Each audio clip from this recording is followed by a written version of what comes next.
बिहारी श्री हरिदास। राधे राधे भक्तों। आज मैं आप सबके लिए लड्डू गोपाल जी की एक बहुत ही अद्भुत लीला कथा लेकर आई हूँ दोस्तों। तो चलिए आज की लीला कथा शुरू करते हैं। दोस्तों आज की लीला कथा बहुत ही ज़्यादा आपको पसंद आएगी, क्योंकि दोस्तों ये लीला कथा है महाराष्ट्र के एक छोटे से गांव की, जिस गांव का नाम कभी सिंघड़ हुआ करता था। सिंघड़ एक बहुत ही पुराना गांव था। उस गांव में दोस्तों कहा जाता था कि वो गांव में एक समय एक ऐसी घटना घटी जिसे पूरे गांव वालों को हैरान कर दिया। रातों रात वो लोग गांव से लड्डू गोपाल जी को, जो हमारे भगवान लड्डू गोपाल जी हैं, उनको पूरे घर के, मतलब जिनके घर में पूजा सेवा होया करती थी, वो सारे लोग एक ही रात में लड्डू गोपाल जी को नदी में प्रवाहित कर देते हैं। तो जानिए कि चलिए दोस्तों जानते हैं कि आखिर ऐसा उस गांव में क्या हुआ, जो भगवान लड्डू गोपाल जी, जो सबके पालनहार हैं, जिनकी हम सेवा करते हैं, उनको आखिर क्यों रातों रात ऐसा हुआ कि उनको नदी में उनको प्रवाहित करना पड़ गया। तो चलिए दोस्तों देर ना करते हुए शुरू करते हैं। तो आज की लीला कथा शुरू करने से पहले दोस्तों, अगर आप सब मेरे चैनल पे नए हैं तो सब्सक्राइब कर दीजिएगा और लाइक करके शेयर अवश्य करें। तो चलिए शुरू करते हैं। दोस्तों सिंघड़ एक ऐसी जगह महाराष्ट्र की, जहाँ पर बूढ़े बच्चे, यहाँ तक कि बहुत जितने भी लोग थे ना, वो सभी लड्डू गोपाल जी की सेवाएं बहुत करते थे दोस्तों। बहुत सेवा करते थे लड्डू गोपाल जी की। वो लड्डू गोपाल जी के बिना उनकी ना दिनचर्या होती थी और ना रात होती थी। सुबह से शाम तक वो भजन, लड्डू गोपाल जी, आप कह लीजिए कि एक बहुत ही अच्छा गांव था वो, जहाँ पर हमेशा धार्मिक कार्य हुआ करते थे। तो एक बार की वहाँ पे एक गांव था, तो जो सिंघड़ गांव था वहाँ पे, तो उसके थोड़ी ही दूर पे एक गांव के मतलब किनारे बिल्कुल एक मंदिर था राधा कृष्ण भगवान का। तो उसमें राधा कृष्ण भगवान की जो मंदिर थी, उसमें एक पुजारी बाबा बैठते थे जो बहुत ही बूढ़े थे, और वो पुजारी बाबा के पास भी लड्डू गोपाल जी थे। तो वो उनकी बहुत सेवा करते थे, वो भी करते थे। और उन्हीं पुजारी बाबा की वजह से ही दोस्तों गांव में जो भी लड्डू गोपाल जी थे, सबके पास लड्डू गोपाल जी थे, जिस वजह से वो आज एक अच्छी और खुश भरी ज़िंदगी जी रहे थे। ये सब सिर्फ उन्हीं बाबा की देन थी। वो बाबा का नाम धनुदेव था। जो धनुदेव बाबा थे दोस्तों, वो मंदिर के पुजारी भी थे। तो जो पुजारी थे, तो वो राधा कृष्ण भगवान की भी सेवा करते थे और लड्डू गोपाल जी की भी सेवा करते थे। तो दोस्तों बहुत सालों से वो सेवा करते थे। जब वो बहुत छोटे थे, यानी कि वो 13 साल के थे, तभी उनके बाबा जो थे, उन्होंने उनको सौंप दिया था कि तुम अब भगवान लड्डू गोपाल जी और भगवान श्री कृष्ण और श्री राधा रानी जी की सेवा करो। तो वो उस ज़माने से उनके पास थे। वहाँ पर उनकी जो विग्रह थी श्री राधा रानी और भगवान श्री कृष्ण की, वो चांदी की थी। तो उनकी भी वो सेवा और वहाँ पे रख रखाव भी करते थे। तो वो मंदिर छोड़ कर के नहीं जाया करते थे, वो वहीं मंदिर में ही सोया करते थे, और वहीं मंदिर में ही अपने लिए कुछ भी जो गाँव से लोग बना कर के उनको दे दिया करते थे, वो उसी में अपना पेट भर लिया करते थे। वो कभी भिक्षा माँगने नहीं जाया करते थे, कभी वो कुछ अपने हाथ से कुछ बनाते नहीं थे। और जिस दिन वो गाँव वाले अगर उनको कुछ भी नहीं देते थे ना, तो वो बिना खाए ही रह जाते थे। और वो हमेशा यही कहते थे कि शायद आज प्रभु की इच्छा थी, इसलिए आज मैंने नहीं खाया। शायद मेरे कान्हा ने भी आज भोजन नहीं किया होगा, तभी तो उसके भक्त ने भी भोजन नहीं किया। तो ऐसी अनोखी सी कुछ अद्भुत सी बातें करते थे, जिससे कुछ गाँव वालों को अच्छा लगता था, और कुछ गाँव वाले इनको कहते थे कि भगवान जी को शायद साक्षात इसने देखा है, इसलिए वो ऐसी बहकी बहकी बातें कर रहे हैं पंडित जी। मतलब कुछ ऐसे जो लोग भगवान को नहीं मानते थे, वो लोग इस तरह की बातें करते थे। तो जो पुजारी जी थे, जो धनुदेव जी थे, पुजारी जी, वो हमेशा कहते थे कि मुझे भगवान जी सच में दिखते हैं। मुझे वो आकर के अपनी सारी बातें बताते हैं और पूरे गाँव के बारे में बताते हैं कि गाँव में कब खुशहाली आएगी और कब दुःख की घड़ी आएगी। ये सब सुनकर के गाँव वाले भी थोड़ा बहुत ज़्यादा मतलब खुश हो जाते थे कि चलो एक बाबा जी है जो हमारे गाँव की रक्षा तो करते हैं। हमारे गाँव में कभी भुखमरी नहीं आई, मतलब हमारा गाँव बहुत अच्छा है। तो इस तरह की बातें सोच कर के जो गाँव वाले थे, वो अपने मन ही मन खुश हो जाया करते थे। तो एक बार की बात है दोस्तों, धनुदेव बाबा जो थे, वो गाँव के मंदिर में जो थे, वो लेटे हुए थे। मतलब अंदर मंदिर के ही जब दरवाज़ा लगा कर के वो वहीं पर सोया करते थे। चाहे ठंड का मौसम हो, चाहे बरसात का हो, चाहे मतलब कोई भी मौसम हो, गर्मी का हो, वो वहीं पर ही सोया करते थे। और उनको मतलब ठंड भी नहीं लगा करती थी ज़्यादा। लोग रज़ाई, कंबल वग़ैरह दे आते थे जब उनको ठंड का मौसम आता था। लेकिन जो धनुदेव बाबा थे, वो नहीं लिया करते थे। वो कहते थे कि मैं ठीक हूँ, मैं ऐसे ही ठीक हूँ। तो दोस्तों इसी तरह से धनुदेव बाबा जी पूजा सेवा करते थे और एक बार की बात है, अचानक से रात में गाँव में दोस्तों पहले चोरियाँ वग़ैरह नहीं होती थी, पहले डकैती पड़ती थी। जो डकैत होते थे वो डकैती पड़ती थी, पहले से ही वो बता कर के डकैती डालते थे। तो उस गाँव में भी एक बार डकैती पड़ती है। तो जो पंडित जी थे वो तो मतलब बहुत अच्छे थे, उनको किसी भी चीज़ का भय नहीं होता था। लेकिन इस बार जो डकैत आए थे ना, वो डकैतों ने गाँव की बजाय उस मंदिर में मतलब डकैती डालने की सोची, क्योंकि उनको किसी ने बता दिया था कि इस मंदिर में विग्रह जो है भगवान जी की वो चाँदी की है।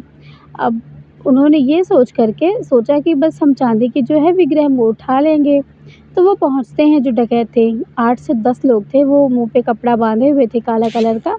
तो वो आते हैं मंदिर की तरफ, वो सोचते हैं कि जो राधा कृष्ण भगवान की चाँदी की जो विग्रह रखा हुआ है, मैं उसको उठाऊँगा और लेकर के चला जाऊँगा। लेकिन वो जो राधा कृष्ण भगवान थे, वो मतलब वो जो उनकी विग्रह थी, वो उसी में ज़मीन में ही उनको अच्छे से बना दिया गया था कि वो निकल ही नहीं रहे थे अच्छे से। तो उनको निकालने की वो बहुत कोशिश करने लगे, उनकी नाकाम कोशिश रही लेकिन वो नहीं निकाल सके। अब आवाज़ बहुत ज़ोर-ज़ोर से आने लगी कूटने की, तो जो धनुदेव बाबा जी थे, जो पुजारी जी थे, वो उठते हैं, वो देखते हैं, वो कहते थे कि तुम लोग क्या कर रहे हो? जिस दिन ये मूर्ति यहाँ से उखड़ गई ना, उस दिन तुम्हें पता है इस गाँव में प्रलय आ जाएगी। जो डकैत थे वो कहते थे, अरे आज ही प्रलय आ जाए, मैं आप ही के अभी इसको उखाड़ देता हूँ। तो धनुदेव बाबा जी ने कहा कि अबे जो कुछ आप सबको बेटा ले जाना है आप ले जाइए, लेकिन इस मूर्ति को मत उखाड़िए। ये मूर्ति ही तो है जो इस गाँव की रक्षा करती है, इस गाँव में पवित्रता बनाए हुए, इस गाँव में एक-दूसरे के प्रति कितना स्नेह है। लेकिन अगर ये इस मूर्ति को आप ले जाओगे तो आप क्या करोगे इसको? लेकिन वो जो डकैत थे वो उन्होंने बोला कि आप ज़्यादा बात मत करो पंडित। तो मतलब वो थोड़ा-सा बातें करने लगे, उनको बताने लगे कि मत करो ऐसी चीज़ें, गलत होती हैं। अब उसमें से एक जो डकैत था वो थोड़ा दूसरे टाइप का था दोस्तों, तो वो सुनने की बजाय उसने तुरंत ही जो धनुदेव बाबा थे, उसके मतलब उनके गले पर उसने प्रहार कर दिया। जब उनके गले को उसने मारा तो उनका गला तुरंत कट गया और वो दर पे ही इंसान जो थे तड़प-तड़प कर मर गए। वो इंसान बिल्कुल जो डकैत था उसको बिल्कुल भी हाय नहीं लगी कि मैंने किसको मार दिया। ये देख कर के बाकी के डकैत बोले ऐसा करते हैं, अब हम यहाँ से चलते हैं, अब हमें यहाँ किसी की ज़रूरत नहीं है। हम जो निकालने आए थे वो तो होने से रहा, अब कुछ देर में गाँव वालों को पता चल जाएगा। तो ऐसा करते हैं कि हम यहाँ पर छोड़ के चलते हैं। और दोस्तों धन्यदेव बाबा जब आते हैं मतलब जब तक गाँव वालों का इंतज़ार करते रहते हैं, वो किसी तरह से कोई आ जाए लेकिन कोई भी नहीं आता। वहीं पर एक पुजारी आता है, मतलब एक पुजारी जी और थे वो आते हैं। तो वो आते हैं, वो धनुदेव बाबा जी को देखते हुए थोड़ी दूर पर ही सो रहे थे, तब वो आते हैं तो देखते हैं तो बिल्कुल हैरान हो जाते हैं। वो चीख-चीख कर गाँव में जाकर चिल्लाते हैं। जब तक वो चिल्लाते हैं, आते हैं, तब तक कि धनुदेव बाबा की मृत्यु हो चुकी थी। अब इस दुनिया में नहीं थे दोस्तों। अब ये बहुत ही बड़ा सदमा लगा था पूरे गाँव वालों को, क्योंकि वही थे जो पूरा जीवन उन लोगों को समझाते थे, हर चीज़ अच्छी से बुरी बातें बताते थे, लेकिन आज वो उनके साथ नहीं थे। कुछ लोग थे जो बाबा जी से शायद 1 दिन पहले मिले हुए थे, तो उन्होंने आकर के कहा कि बाबा जी आप तो बताने वाले थे ना कि कल हमारे गाँव का भविष्य क्या होने वाला है और आप तो आज चल बसे। अब कैसे होगा? कौन हमें मार्गदर्शन देगा? लेकिन कोई बाबा तो अब उठने से रहे, क्योंकि वो अब इस दुनिया से जा चुके थे। उसके बाद दोस्तों बाबा जी जो थे उनका अंतिम संस्कार किया गया। उसके बाद जब उन लोगों ने देखा तो पता चला कि यहाँ पर मूर्तियाँ चोरी हुई थी, क्योंकि जो भी सामान था सब उथल-पुथल हो चुका था। तो लोग जान चुके थे कि चोर डकैत आए थे, उन्होंने ही इनको मार दिया है। ये बहुत ही दुखद घटना थी दोस्तों गाँव वालों के लिए।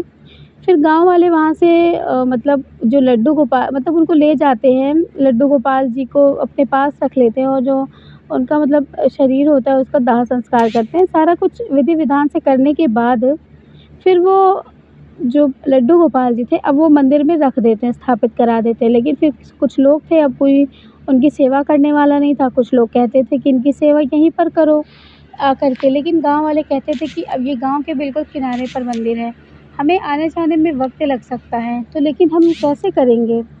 तो कुछ गाँव वालों ने कहा कि ठीक है हम सेवा कर लेंगे। तो दोस्तों वो लोग सेवा करने लगे, किसी भी तरह से अपनी सेवा करने लगे। तो उनके गाँव में जो मंदिर में लड्डू गोपाल जी थे तो उनकी अब सेवा करना था। तो वो जो लड़का था जो सेवा करने के लिए मतलब लड़का नहीं आदमी था जो सेवा करने के लिए गया हुआ था, तो उसकी मतलब तबीयत अचानक से ख़राब हो गई। उसने कहा कि जो मूर्ति है उसमें मूर्ति साँसें लेती हैं। मैं ये सोच कर के हैरान हूँ कि ऐसी मूर्तियाँ साँसें क्यों लेती हैं? तो ये बिल्कुल हैरान करने वाली बात थी। वो गाँव में आए तो गाँव वालों ने कहा हो सकता है ये पागल हो चुका है इसलिए ऐसी बातें कर रहा है। उसके बाद दोस्तों गाँव का फिर एक जो सदस्य था वो आता है, वो मंदिर में सेवा करने के लिए आता है। तो वो जो उनके लड्डू गोपाल जी थे वो कहता है कि हमें यहाँ पर सेवा करने से अच्छा है कि हम लड्डू गोपाल जी को क्यों ना अपने घर लेकर के आएँ। जब उनको अपना हम घर लेकर आएँगे तो इसी तरह से हम उनकी सेवा कर पाएँगे। तो वो उनको घर लेकर आता है। दोस्तों जैसे ही वो घर लेकर आता है, जैसे आज शाम को लेकर आया तो अचानक से उसके घर में उसकी पत्नी ख़त्म हो जाती है। पत्नी नहीं रहती इस दुनिया में। अब लड्डू गोपाल जी को देखे या अपनी पत्नी को देखे, ये सोच कर के वो बहुत हैरान हो जाता है। उसके बाद दोस्तों उसके घर में भी बहुत ज़्यादा रोना होता है कि आज उसकी पत्नी नहीं रही। लेकिन घर वालों ने फिर कुछ भी नहीं कहा। उसके बाद वो ले जाके उनका अंतिम संस्कार करते हैं। लेकिन फिर भी जो लड्डू गोपाल जी थे ना, वो लड्डू गोपाल जी उनके घर में थे। लेकिन जो उनकी यहाँ बूढ़ी दादी थी वो कहती हैं कि अरे हटाओ इस लड्डू गोपाल जी को, जब से ये आ गए हैं हमारे यहाँ, तब से हमारी बहू को भी इन्होंने खा लिया। अब लड्डू गोपाल जी के बारे में ऐसे अपशब्द सुन कर के उनके जो बेटे थे जिनकी पत्नी नहीं थी इस दुनिया में, उनको बहुत बुरा लगा। उन्होंने कहा इसमें भगवान का आप दोष दे रही हैं।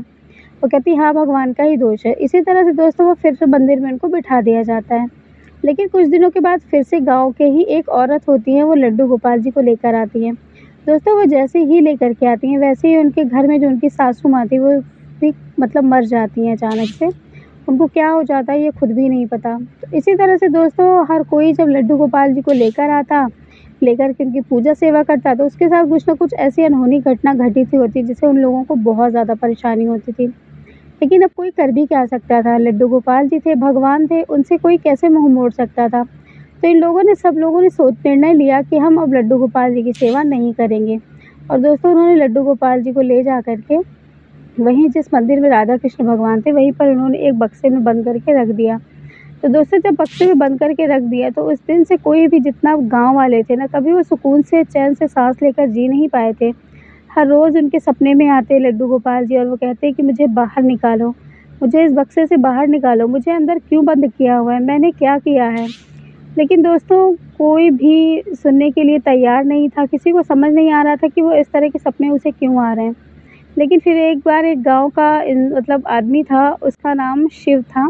तो शिव आता है और वो मतलब आते हैं, वो बात-वात करते हैं सबसे कि मतलब क्या इस मंदिर में क्या हुआ था, कैसा? तो बताते हैं। तो वो शिव जी मतलब जो शिव थे वो क्या करते हैं, वो जाते हैं उस मंदिर में, लड्डू गोपाल जी को बक्से से निकाल कर फिर अपने घर लेकर आते हैं। तो दोस्तों उनके घर में आते ही उनकी दादी ख़त्म हो जाती हैं। अब गाँव वालों तो सब लोग ये कहने लगे थे कि अब कुछ न कुछ तो हो ही गया है, आखिर कुछ तो ऐसा है, कुछ तो ऐसा हो रहा है जिस वज़ह से घर में आते ही जब लड्डू गोपाल जी को हम घर लाते हैं, तब ही क्यों ऐसी अनहोनी घटनाएँ घटती हैं। तो दोस्तों इस घटना की वज़ह से सारे लोग परेशान थे, यहाँ तक कि लोग जब डरने भी लगे थे कि अगर हम अब लड्डू गोपाल जी को लाएँगे तो हमारे घर का भी कोई सदस्य हमसे दूर ना चला जाए। इसी डर की वज़ह से दोस्तों वो लोग लड्डू गोपाल जी को फिर से उसी मंदिर में स्थापित कर देते हैं, वो नहीं लेकर के आते हैं। तो दोस्तों इसी तरह से गाँव में बहुत ज़्यादा अफ़वाहें फैल जाती हैं कि लड्डू गोपाल जी की सेवा पूजा करने से इस तरह की चीज़ें हो रही हैं गाँव में, जो कि जो लड्डू गोपाल जी की आज तक सेवा करते थे, पूजा करते थे, गाँव में उनकी खुशहाली बनी हुई थी। लेकिन आज तक दोस्तों मतलब उनके गाँव में किसी ने लड्डू गोपाल जी की सेवा करने के बारे में फिर सोचा ही नहीं। काफ़ी लोग जो थे अगल-बगल के गाँव वाले वो भी आए, उन्होंने भी देखा ये सब, आँखों देखी उनके साथ ये घटना घटित हुई कि मतलब किसके घर में भी वो मंदिर वाले लड्डू गोपाल जी जाते हैं, तो उनके घर में कोई न कोई घटनाएँ घट जाती हैं। फिर कुछ लोगों ने मतलब मिल-जुल के एक पंचायत बिठाई कि क्यों ऐसा हो रहा है, तो पंचायत में ये चीज़ देखी गई दोस्तों, मतलब ये मतलब निर्णय लिया गया इस चीज़ का कि लड्डू गोपाल जी सिर्फ़ और सिर्फ़ मंदिर में ही स्थापित रहेंगे और वो कहीं नहीं जाएँगे। तो ऐसा ही किया गया दोस्तों, वहीं पर लड्डू गोपाल जी के मंदिर में ही वहीं पर स्थापित कर दिया गया हमेशा-हमेशा के लिए। तो ऊपर राधे कृष्ण भगवान की विग्रह थे और नीचे लड्डू गोपाल जी का विग्रह था। उसके बाद दोस्तों वो मंदिर कुछ दिन के बाद जब उस मंदिर में कोई पूजा-पाठ करने वाला नहीं आया, तो वहाँ पे वो मंदिर धीरे-धीरे एक उजाड़ मंदिर की तरह बन गया। उसमें कभी कोई पूजा नहीं करता था, क्योंकि सबके मन में एक डर हो गया था कि जब इनके घर आने से ऐसी-ऐसी चीज़ें हो रही हैं, तो कभी न कभी लड्डू गोपाल जी की सेवा करने से कहीं हमें भी कुछ ना हो जाए। तो दोस्तों बस इसी वजह से घर में मतलब गाँव में जिन-जिन के घर में लड्डू गोपाल जी थे, उन सब ने अपने-अपने लड्डू गोपाल जी को वहीं पे पास में गाँव में ही एक तालाब था, तालाब में सारे लड्डू गोपाल जी को उन लोगों ने मतलब तालाब में ही प्रवाहित कर दिया। और जो मंदिर वाले लड्डू गोपाल जी थे वहाँ पर दरवाज़ा लगा दिया गया। दरवाज़े में ताला लगा दिया गया दोस्तों, और कहते हैं कि वो जो सिंगड़ जो गाँव था, वो गाँव फिर धीरे-धीरे कहाँ वो लोग कहाँ चले गए किसी को पता नहीं चला, और वो तालाब भी धीरे-धीरे सूख गया, और जब सूखने के बाद उसमें लड्डू गोपाल जी के कोई भी अवशेष नहीं बचे दोस्तों। कितने सारे लड्डू गोपाल जी एक साथ कहाँ जा सकते थे। उसके बाद जो मंदिर था वो बहुत ही उजाड़ बन गया, धीरे-धीरे उस मंदिर का भी कोई पता नहीं मतलब क्या हुआ, कुछ भी कोई नहीं जानता। तो दोस्तों ये बहुत ही एक अजीब-सी, एक अद्भुत-सी घटना थी जो मुझे मतलब एक थे हमारे यहाँ के, उन्होंने मुझे बताई कि एक वक़्त था जब वो वहाँ पर रहा करते थे, तो ऐसी उनको किसी ने ऐसी घटनाएँ बताई हुई थी जो बिल्कुल आश्चर्यचकित करने वाली थी। तो ऐसा हुआ था दोस्तों कि पूरे गाँव ने लड्डू गोपाल जी की सेवा करना बंद कर दिया, और अचानक से उन्हें तालाब में सब लड्डू गोपाल जी को डाल दिया। वो कहाँ गए, क्या हुआ उसके बाद किसी का भी नहीं पता चला। तो दोस्तों ये थी बहुत ही अद्भुत और लीला कथा जो अनोखी सी जो आप सभी को मैंने सुनाया। तो आपको कैसी लगी मुझे ज़रूर बताइएगा। तो चलिए दोस्तों, मिलूँगी लड्डू गोपाल जी की फिर से नई लीला कथा के साथ। तब तक के लिए राधे राधे, जय श्री कृष्णा।